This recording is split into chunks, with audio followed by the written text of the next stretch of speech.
పరలోకంలో దేవుడై ఉండి దేవునితో సమానుడిగా ఉన్నటువంటి ఆయన తండ్రికి ఎంతగా లోబడ్డాడో తెలుసా? సిలువ మరణము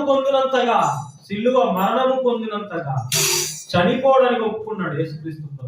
మనిషిగా పుట్టడానికి ఒప్పుకున్నాడు, దాసుని స్వరూపము దాల్చడానికి ఒప్పుకున్నాడు, ఈ లోకంలో నిందలు అవమానాలు అనుభవించడానికి ఒప్పుకున్నాడు, ఉమ్ము వ్యాధులు పడడానికి ఆయన ఒప్పుకున్నాడు. పిడిగుద్దులు గుద్దారు ఆయన ముఖం మీద, అరచేతులతో కొట్టారు ఆయన ముఖం మీద. ఆయన ఏం అన్యాయం చేశాడు చెప్పండి? ఆయన ఎవరిని బెదిరించలేదు, ఆయన ఎవరిని బాధ పెట్టలేదు, ఆయనే బాధపడ్డాడు. ఆయన శ్రమ పెట్టబడి ఎవరిని ఆయన బెదిరించలేదు. ఆయన ఏం అన్యాయం చేశాడు? ఎందుకు ఆయన పిడిగుద్దులు గుద్దారు? ఎందుకు అరచేతులతో కొట్టారు? ఎందుకు ఉమ్ము వేశారు? ఎందుకు ముళ్ళ కిరీటం ఆయన తల మీద పెట్టారు? ఆయన రక్తం అంతా కాలిపోయింది సిలువలో మేకులు కొట్టినప్పుడు.